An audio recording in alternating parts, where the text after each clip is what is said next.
Persebaya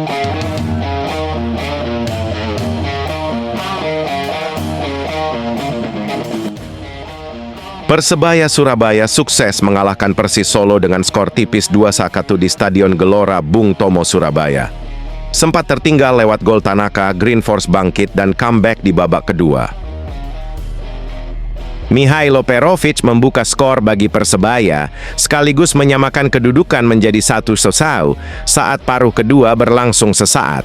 Dan Francisco Rivera menjadi penentu kemenangan lewat golnya pada menit ke-51. Perovic memang menjadi bintang pada laga tersebut. Selain mencetak gol, ia juga berperan pada gol kedua Persebaya. Tendangan kerasnya menciptakan bola liar di depan gawang kosong dan memudah Rivera mencetak gol kemenangan. Namun, pelatih Persebaya, Eduardo Perez, justru memuji penampilan penjaga gawang Hernando Ari Sutaryadi yang dinilainya tampil gemilang dengan sejumlah penyelamatan penting. Ia mengungkapkan, keberhasilan kiper kelahiran Semarang itu merupakan hasil kerja keras bersama pelatih kiper Felipe Americo. Jika melihat dari statistik yang dirilis Liga 1 match, Persis Solo melepaskan 6 tembakan ke gawang. Itu berarti Hernando Ari setidaknya menyelamatkan 6 shoot tersebut meski tidak semuanya menjadi ancaman serius. Selain faktor Nando, perubahan taktik Coach Edu juga turut berperan terhadap kemenangan Green Force, antara lain memperbaiki jarak antar pemain. Pada babak pertama kami punya masalah karena jarak antar lini terlalu jauh, sehingga lawan mudah menghubungkan permainan. Di babak kedua kami memperbaikinya dan bermain lebih kompak, ungkap Coach Edu lagi. Pada laga tersebut, pelatih asal Spanyol itu juga memberi kesempatan bermain bagi dua pemain muda, Sadida dan Icas, yang dinilainya menjadi bukti keberhasilan Akademi Persebaya. Berkat kemenangan ini, pemegang 2 gelar Liga Indonesia itu untuk sementara naik ke peringkat 8 dengan poin 14, hasil dari 4 kali menang, 2 imbang dan 3 kali kalah.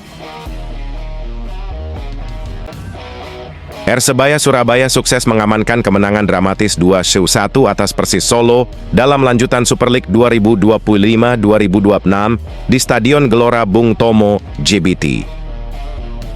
Sempat tertinggal lebih dulu, Persebaya berhasil membalikkan keadaan dengan Francisco Rivera muncul sebagai pahlawan penentu kemenangan. Kemenangan ini krusial bagi Bajul Ijo untuk mendongkrak posisi mereka di papan klasemen sementara.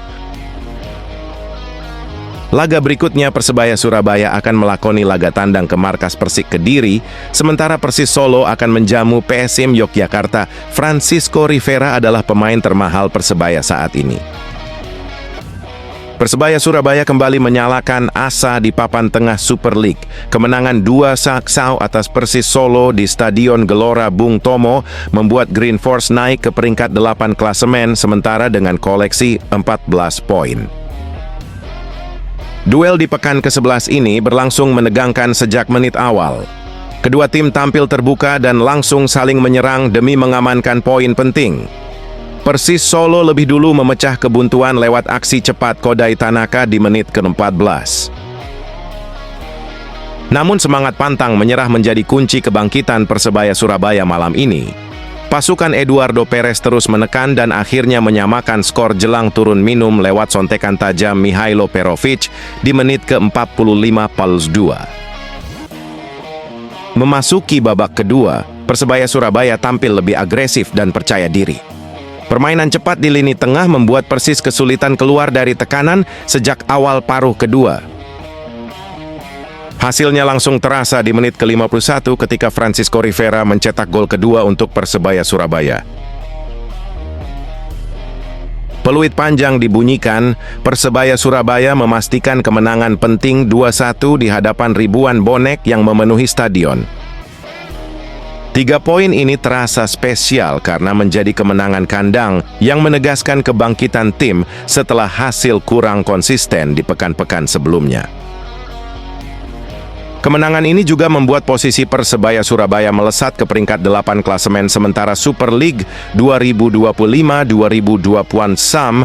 Green Force kini mengoleksi 14 poin dari 11 pertandingan, menyalip Bali United dan Arema FC yang tertahan di bawahnya. Pelatih Eduardo Perez layak mendapat pujian atas strategi efektif yang diterapkannya. Ia mampu membaca kelemahan lawan dan memanfaatkan momentum kebangkitan tim di babak kedua dengan jitu. Kemenangan ini juga menjadi bukti kuat Persebaya Surabaya mulai menemukan identitas permainan terbaiknya musim ini. Kombinasi pemain muda dan asing berjalan selaras, memberikan warna baru dalam pola serangan cepat dan efisien. 3 pertandingan telah dilewati Persebaya Surabaya tanpa meraih kemenangan. Meski hanya kalah sekali, yaitu saat menghadapi Persija Jakarta, dan sisanya berakhir imbang atas Dewa United dan PSBS Biak, namun berakibat pada turunnya posisi Green Force ke papan tengah. Sorotan pun ditujukan kepada pelatih Persebaya, Eduardo Perez, yang dinilai mulai menunjukkan tanda-tanda kemerosotan performa. Yang paling terlihat juga adalah jumlah gol Green Force yang minim. Akibatnya, para bonek pun ramai-ramai mengkritik pelatih Eduardo Perez yang dinilai gagal membawa Persebaya bersaing di papan atas. Sayangnya, juru taktik asal Spanyol itu tidak membacanya, meski ia mengaku tetap menghormati. Maka dari itu, tuntutan meraih kemenangan saat menjamu Persis Solo tentu akan menjadi makanan utama skuad Green Force akhir pekan ini. Coach Edu pun membantah para pemainnya kehilangan gairah untuk bersaing. Coach Edu pun meminta bonek tidak terlalu khawatir dengan performa Persebaya, meskipun skuad asuhannya saat ini duduk di peringkat 10. Dalam 3 laga tersebut, Bruno Moreira DKK hanya mencetak 2 gol. Padahal, manajemen telah mendatangkan sejumlah pemain bertipe menyerang seperti Mihailo Perovic dan Diego Mauricio. Akibatnya, para bonek pun ramai-ramai mengkritik pelatih Eduardo Perez yang dinilai gagal membawa Persebaya bersaing di papan atas. Sayangnya, juru taktik asal Spanyol itu tidak membacanya, meski ia mengaku tetap menghormati. Maka dari itu, tuntutan meraih kemenangan saat menjamu Persis Solo tentu akan menjadi makanan utama skuad Green Force akhir pekan ini. Coach Edu pun membantah para pemainnya kehilangan gairah untuk bersaing. Coach Edu pun meminta bonek tidak terlalu khawatir dengan performa Persebaya, meskipun skuad asuhannya saat ini duduk di peringkat 10.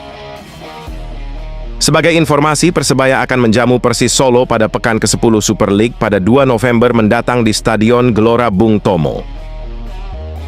Sayangnya, Leo Lelis dan Mikael Tata dipastikan tidak bisa bermain karena sama-sama di